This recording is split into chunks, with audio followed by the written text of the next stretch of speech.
नमस्कार, आप देख रहे हैं आज शंखनाद और मैं हूँ आपके साथ श्वेता सिंह। आज एक ऐसा दिन जिसका इतिहास है बहुत ही खूबसूरत और इस इतिहास के पीछे की जो रोचक जानकारियाँ हैं, किस तरीके से आज का दिन जो है वो एक इतिहास बन गया, उसको लेकर तमाम जानकारियाँ आज हमारे साथ साझा करेंगे और इस खास प्रोग्राम में मौजूद है हमारे साथ सुधीर पांडे जी।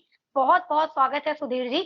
मैंने स्टार्टिंग में ही सारी जानकारियाँ इसलिए नहीं दी क्योंकि आज का जो प्रोग्राम है वो बहुत खास होने वाला है।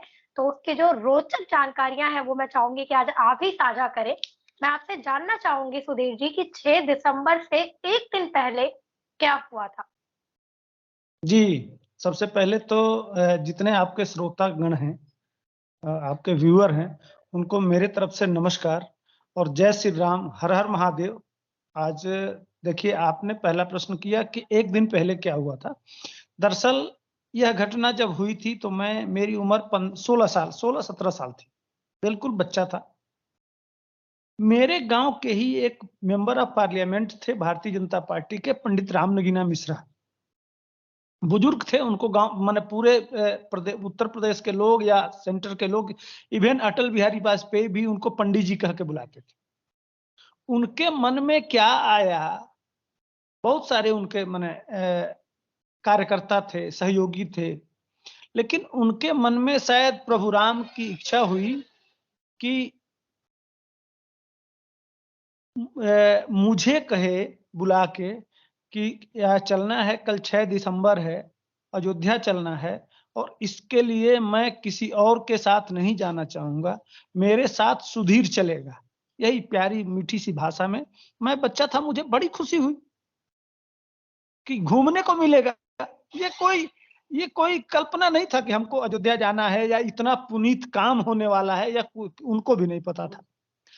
तो हम लोग लगभग हमारे वहाँ से लखनऊ जाना था सबसे पहले, इसलिए कि 5 दिसंबर के शाम को माननीय अटल बिहारी वाजपेयी जी का भाषण होना था। उसमें आडवाणी जी सहित जितने ये महत्वपूर्ण नेतागण थे, उन लोगों को आना था और शाम को उनका कार्यक्रम था। चूँकि उत्तर प्रदेश से वो सांसद होते थे, इसलिए उनका पहुँचना था। मैं उनका शैडो माने गनर, मैं और माननीय सांसद जी, ये 4 लोग उनके गाड़ी में बैठे, सुबह 10 बजे और 300 किलोमीटर है गोरखपुर के पास कुशीनगर, वहीं मेरा घर है। तो 300 किलोमीटर है मेरे वहाँ से लखनऊ। तो हम लोग चले और शाम को लगभग 5 बजे लखनऊ पहुँच गए। उसके बाद से आलमबाग या कोई कौन पार्क है, वहीं कार्यक्रम था शाम को। 10 लाख की गैदरिंग थी, 10 लाख की गैदरिंग, इतनी भीड़ थी। मैं तो देख के हक्का-बक्का रह गया, पहली बार इतनी भीड़ देखा था। बच्चा होने के नाते मैं तो कुछ जानता ही नहीं था। शाम को अटल बिहारी वाजपेयी का कार्यक्रम हुआ, बड़ी जुझारू कार्यक्रम हुआ। सारे नेतागण लोगों ने बोला, बहुत अच्छा बोला, शानदार बोला और अटल बिहारी वाजपेयी की लच्छेदार कविताएँ और साध्वी ऋतंबरा के वो अ, लच्छेदार कविताएँ, वो जब सुनते थे तो रोंगटे खड़े हो जाते थे और वहीं से हुंकार भरा गया कि जितने लोग हैं, आज भोजन रात का भोजन आपको अयोध्या में ही करना है। तो इसी समापन भाषण के साथ अटल बिहारी वाजपेयी ने शुभकामना देते हुए वो चले गए दिल्ली और आडवाणी जी के नेतृत्व में वह सारी भीड़ उठ के अयोध्या में कार सेवा करने के लिए चल दी। ये 1 दिन पहले की जो कार्यक्रम हुआ वो मैं बताया। जी। जी, बिल्कुल। अब मैं आपसे जानना चाहूँगी कि 6 दिसंबर 1992 को कार सेवकों को रोकना मुश्किल क्यों हो गया था? जी। अ, देखिए अब कार सेवकों को मुश्किल तो था ही नहीं। इसलिए कि 1 दिन पहले ही हम लोग उसी दिन रात को भोजन, चूँकि सांसद जी के पुत्र वहाँ डॉक्टर थे लखनऊ में, डॉक्टर पीआर मिश्रा, तो उनके वहाँ भोजन लिए और भोजन लेने के बाद हम लोग उसी रात को अयोध्या चले आए। और चूँकि 8 साढ़े 8 बजे के आस-पास लखनऊ में मीटिंग खत्म हुआ, उसके बाद से सारे लोग जिनके पास जो साधन था, वो सारे अपने-अपने साधन से अयोध्या कूच कर चुके थे और अयोध्या के आस-पास जैसे बस्ती वगैरह जो आस-पास के जिले थे, वहां से कार्यकर्ता एक दिन पहले ही पड़ाव डाल चुके थे, वो चाहे टेंट का माध्यम हो या धर्मशाला हो या कुछ भी हो या सड़क हो या रेलवे स्टेशन हो या बस स्टैंड हो, माने जो भी खाली जगह थी, मंदिर का परिसर हो, सब खचाखच एक दिन पहले ही भर चुका था। इसलिए यह प्रश्न ही नहीं था। लाखों की भीड़ एक दिन पहले ही जमा हो चुकी थी। चूंकि पंडाल और ये सब मंच वगैरह एक दिन पहले बन चुका था सब कुछ। हम लोग भी आए तो एक धर्मशाला में रुक गए, जगह नहीं था, ना होटल में जगह था, ना कहीं जगह था। माननीय सांसद जी अपने एक परिचित माने पुजारी थे मंदिर के, उनसे कहे कि आज रात्रि विश्राम करना है हमको, तो हम लोग रुक गए। तो इसलिए रोकना असंभव था, अगर कोई चाहता भी, इसलिए कि एक दिन पूर्ववर्ती लाखों की भीड़ आके अयोध्या में जम चुकी थी। जी जी, बिल्कुल। अब मैं आपसे जानना चाहूँगी कि बावरी का विध्वंस वो कैसे किया गया? क्या पूरी रणनीति थी? आप उसमें क्योंकि मौजूद थे, तो आप मुझे ये बताइए कि पूरा जो ये घटना घटित हुई, वो किस तरीके से किया गया? किस जी तरह से जी आप लोग एकत्रित होके जी, जी जी जी जी देखिए, सबसे बड़ी बात यह थी कि एक हम लोग बताया मैंने कि एक रात आ गए थे, हम लोग पहुंच चुके थे। पहुंचने के बाद सुबह 8 बजे माननीय सांसद जी तैयार हो गए, हमको भी जगा दिए 6 बजे ही। 8 बजे तक हम लोग तैयार होके और गाड़ी में बैठे, चूंकि गाड़ी 1 किलोमीटर पहले रोक दी जा रही थी, माने जहां जो मंच सजा था, मंच के पास तक नहीं जाना था, पुलिस की व्यवस्था थी।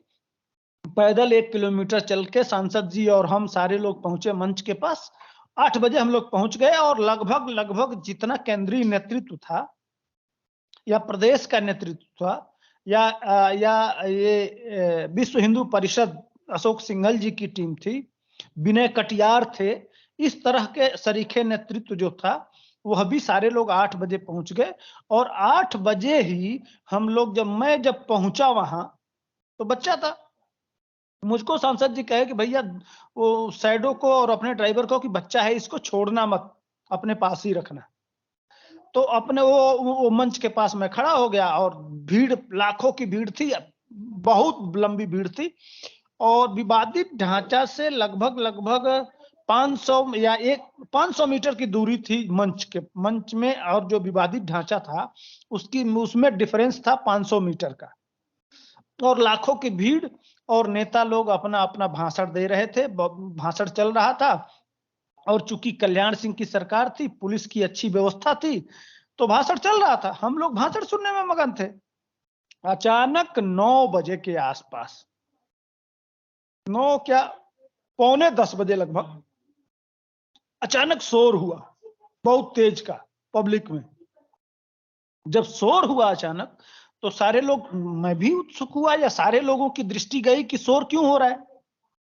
तो शोर होने का कारण यह था कि जब हम लोग पीछे मुड़े, तो विवादित ढांचा पे के बिचली गुंबद पे 2 लोग चढ़े हुए थे। जब 2 लोगों को चढ़ता हुआ देखे, तो मंच का सारा भाषण भूल गए लोग, और सारे लोगों का ध्यान उस विवादित ढांचा के तरफ हो गया। अब इधर नेता लोग अपना भाषण देते रहे और भीड़ की ऐसी भगदड़ मची, 2 से 3 हुए, 3 से 5 हुए, 5 से 10 हुए। वो किधर से आए मैंने नहीं देखा, मैं जो देखा हूं वो मैं बता रहा हूं। उसके बाद से एक छोटी सी भीड़ बीच वाली गुंबद पे, जो फोटो में दिखाई देता है, उस तरह से लोग चढ़ गए थे, चढ़े हुए थे। तो अब हम भी उत्सुक, तो अब बस सारे लोग, अब जो मंच के सामने की जो भीड़ थी, वो टोटल विवादित ढांचा के तरफ दौड़ती हुई चली गई। लाख नेता लोग रोकते रहे कि मत जाइए, मत जाइए, मत जाइए, क्यों जा रहे हैं, लेकिन लोग रुके नहीं, सारे लोग जाके विवादित ढांचा के पास, चूंकि बहुत तगड़ा बैरिकेटिंग था वहां, बैरिकेटिंग को इतनी भीड़ थी कि हाथों से दबा दिए, जिसके वजह से बैरिकेटिंग दब गया, एकदम जमीन पकड़ लिया और कुछ टूट गया।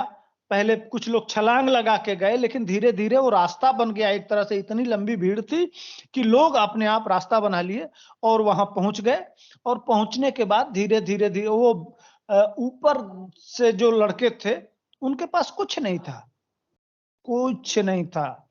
बाद में नीचे से वो लोग जो घरेलू उपकरण होता है, जैसे गैंती, फावड़ा, छैनी, हथौड़ा, ये जो घरेलू उपकरण में नहीं यूज किया जाता है, यही सब वो लेके धीरे धीरे ऊपर सप्लाई हुआ।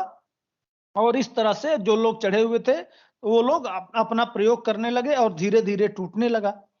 अब इधर मंच के सामने तो कोई था नहीं।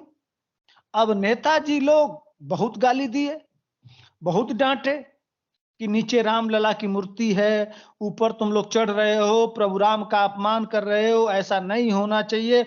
देखिए 1-2 घंटा लगातार नेता लोग, सारे नेता द्वय, इवन जोशी जी, आडवाणी जी, वो सबसे बुजुर्ग हमारी माता माने उनकी विजया राजे सिंधिया, इनकी दादी जो इस समय परिवहन मंत्री हैं, उड्डयन मंत्री, इनकी दादी थी, उन्होंने भी बोला। लेकिन उमा भारती बोली, साध्वी रितंबरा बोली, सब लोग बोले कि नहीं उतर जाइए, ये गलत बात है, नीचे रामलला की मूर्ति है, उनका अपमान हो रहा है। कसम खिलाए, सब कुछ किए, लेकिन जनता मानने वाली नहीं थी। जब जनता मानने वाली नहीं थी, ये लोग कहते रह गए, तो एक सूचना आई कि भाई गोली चल जाएगा। तो ये भीड़ में एक बार गूंजा यह बात कि गोली न चल जाए, तो ये सूचना आया, माने बहुत जल्दी स्प्रेड होती थी बातें कि नहीं, कल्याण सिंह ने यह कह दिया है कि चाहे कुछ भी हो जाए मैं गोली नहीं चलाऊंगा। अब वहां पुलिस खड़ी थी, तो पुलिस भी कह रही थी यार जो कुछ भी करना है वो जल्दी करो, जल्दी करो, लेट मत करो, जो भी करना है जल्दी करो। तब हम लोग नारा लगाए कि बड़े खुशी की बात है, पुलिस हमारे साथ है। वहां यही नारा लगता था। अब कुछ लोग इस कार सेवा में लगे थे। बगल में फैजाबाद में 2 सीआरपी की 2 बटालियन थी, वो मार्च कर रही थी। तो यह हुआ कि कहीं सेंटर सीआरपी ने भेज दे। इसके लिए साधु संतों ने के पास जो लकड़ियां थी, बल्ले थे, फट्टे थे, जो भी था, आधे घंटे में ही, पता नहीं वह शायद हनुमान जी करवा रहे थे कि किस हाथी का बल आ गया था, 1 घंटे में ही पूरे अयोध्या को सील कर दिया गया। कोई रास्ता ऐसा नहीं था जिधर से कोई गाड़ी आ सकती थी, बिल्कुल चोक कर दिया गया अयोध्या को। इसलिए कि हम लोग जब निकले तो उसको देखे थे वहां से, तो चोक कर दिया गया। अब नारे लग रहे थे, बड़े खुशी की बात है, पुलिस हमारे साथ है। और यह दूसरा नारा लग रहा था कि अयोध्या झांकी है, काशी मथुरा बाकी है, तीनों लेंगे एक साथ, अयोध्या मथुरा विश्वनाथ। ये सब नारे लग रहे थे, पब्लिक लगा रही थी, अभी नेता लोग नहीं लगा रहे थे। और गुंबद पे अपना, हाँ अब हुआ कि ये मलबा रहेगा तो सबूत रहेगा। वह ऊपर से मलबा गिरता था और नीचे जो लोग थे, हमारी राजस्थान की बहनें थीं, छतरानियां थीं, बहुत सारी महिलाएं भी आई थीं, तो वो अपना ईंट को उठा के ले जाने में, जिसको जो हाथ लगा उस मलबा को उठाने में लेके निकल जाते थे, लेके निकल जाते थे, लेके निकल जाते थे। कोई वहां रुकता नहीं, कुछ भी जो मलबा ऊपर से टूट के, जबकि यह है कि ऊपर से चूंकि बहुत ऊंचाई पे था, वो देख रही हैं नीचे बहुत बहुत नीचे है और ऊपर था सब, ऊपर से मलबा गिरता था तो गिरते समय चोटिल हो जाते थे। तो चोटिल वालों को तुरंत वहां, चूंकि भीड़ कार सेवा का, चूंकि प्रदेश में अपनी सरकार थी तो मेडिकल की सुविधा थी वहां, तुरंत जिसका जो होता था, जो हॉस्पिटल के लायक हॉस्पिटल भेज दिया जाता था, जिसको सामान्य चोट था सामान्य चोट लग जाता था, इस तरह से करके उसको पहुंचा दिया जाता था। लेकिन लोग नहीं मान रहे थे, पैर लंगड़ा है फिर भी कहते थे नहीं अभी अभी काम नहीं हुआ है, अभी अभी हमको करना है। इतना जुनून था लोगों के अंदर, इतना जोश था कि वो लोग करते गए। लास्ट में 1.5 घंटे में ऊपर का दोनों जो साइड वाला, पहले बीच वाला नहीं तोड़ा गया, साइड वाला 11:55 पे एक गुंबद खत्म हो गया और उसका मलबा उड़ गया। 1-2 बार छुटपुटिया छोट पटाखे टाइप बम का प्रयोग करने का प्रयास किया गया, जो मैं देखा हूं वो, लेकिन वह प्रयोग नहीं हो सका।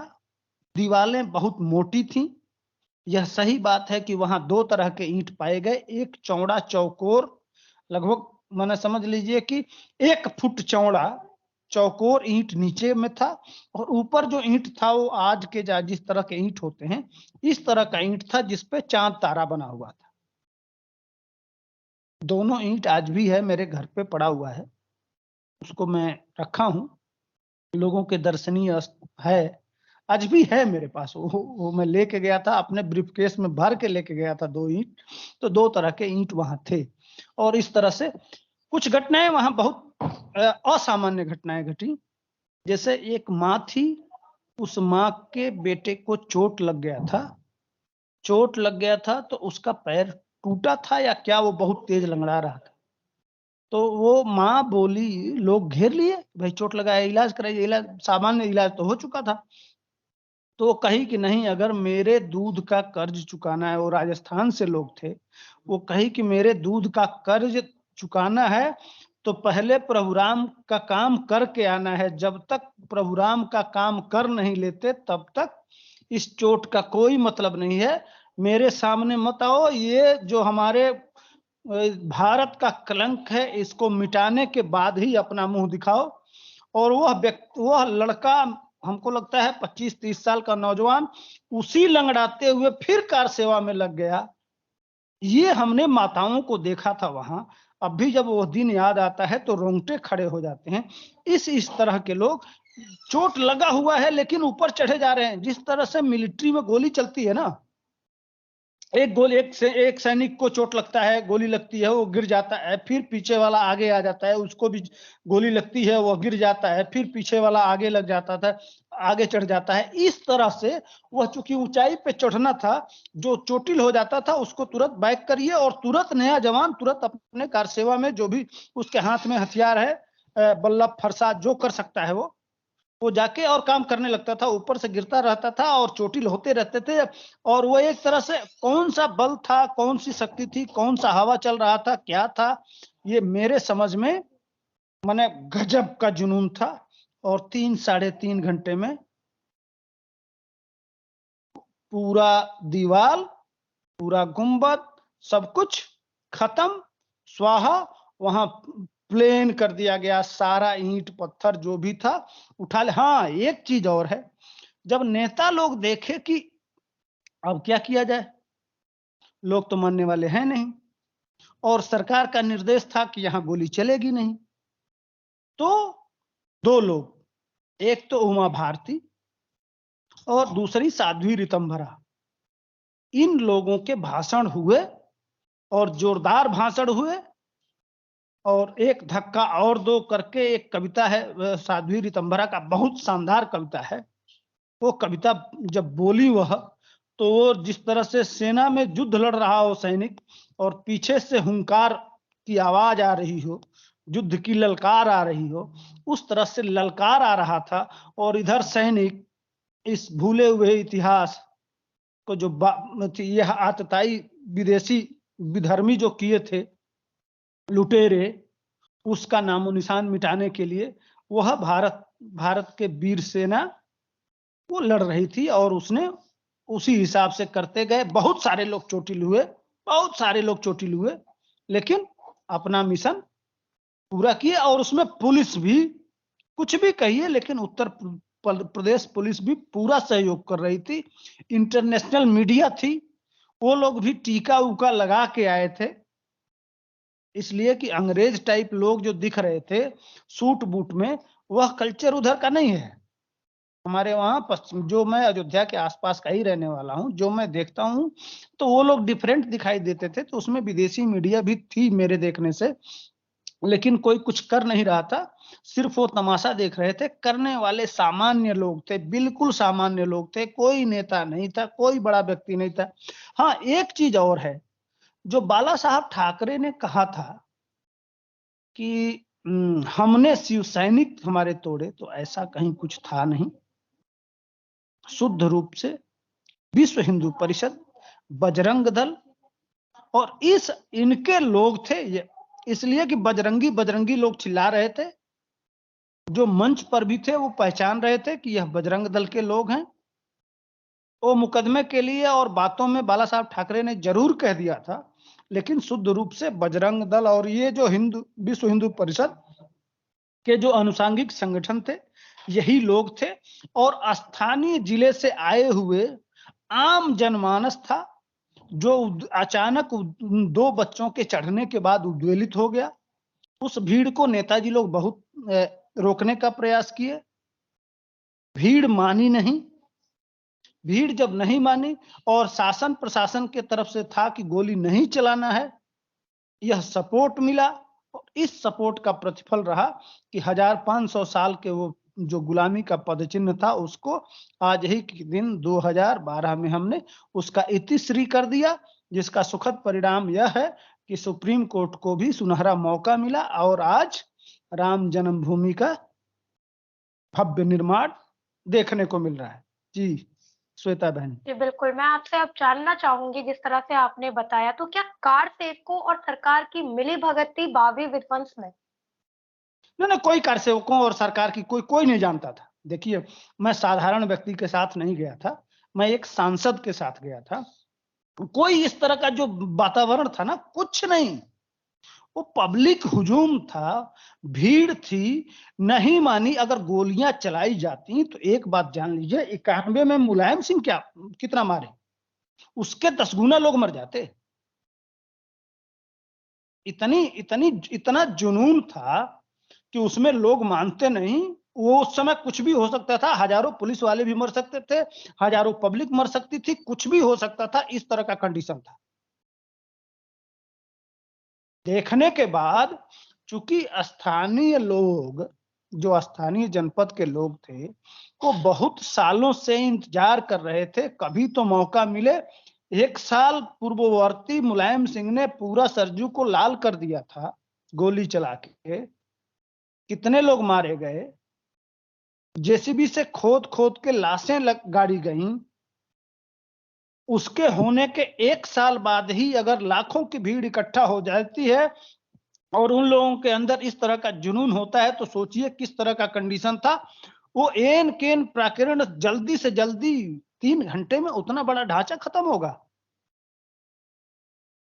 हाथ टूट रहा है, पैर टूट रहा है, कुछ भी, कोई मर रहा है, जी रहा है, इसकी चिंता ही नहीं थी। एक मिशन और जुनून था कि जल्दी से जल्दी इसको खत्म करो। वो संकल्पबद्ध थे। तो इसमें कहीं कोई वो मिली भगत किसी की नहीं थी। यह ऑल ऑफ सडन पब्लिक द्वारा इस स्वतः स्फूर्त कंडीशन पैदा हुआ। कंडीशन पैदा होने के बाद यह हो गया घटना। जी जी बिल्कुल, मैं आपसे जानना चाहूंगी सुधीर जी, कि कार सेवकों पर गोली क्यों चलाई गई थी? मुलायम सिंह ने कसम खाया था ना, उनको गर्व होता था कि मुल्ला मुलायम सिंह कहलाने में उनको बहुत गर्व होता था।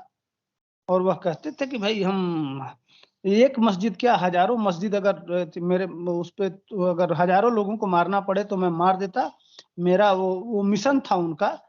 वो उसी वोट को और अपने जाति के वोट को आधार मान के अपने सत्ता उसी में समझते थे।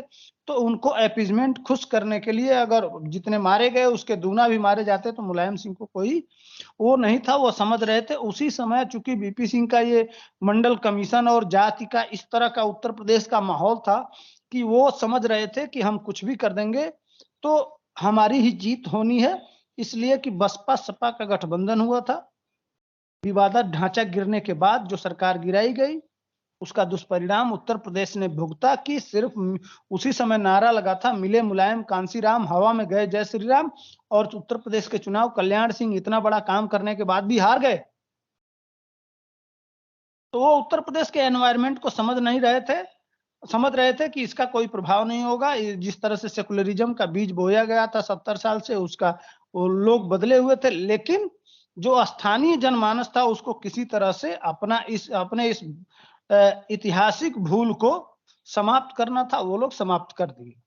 जी जी बिल्कुल, मेरा आपसे आखिरी सवाल होगा सुधीर जी, जब ये घटना घटित हुई तब आप बालक थे, 16-17 साल की उम्र के थे, और वो विवादित ढांचा जो है वो गिरा दिया गया, और आज प्रभु श्री राम का मंदिर जो है बन रहा है और जल्द ही उसका उद्घाटन भी होने वाला है।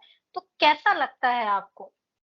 बहुत, मैं तो जब जब याद आता है तो वो देखिए, मेरा ये मानना है कि मुझे प्रभु राम शायद वो सांसद जी के जिह्वा पे बैठे, यह पुनीत काम मेरे हाथों से कराना था, तभी ईश्वर ने बुलाया था।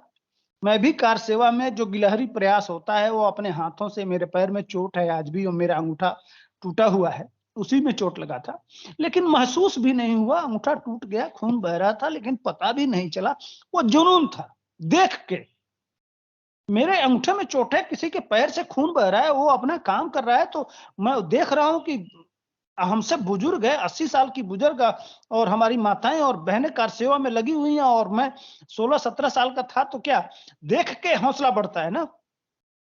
उसमें पता नहीं चलता था, मौत गौर थी, शून्य था व्यक्ति।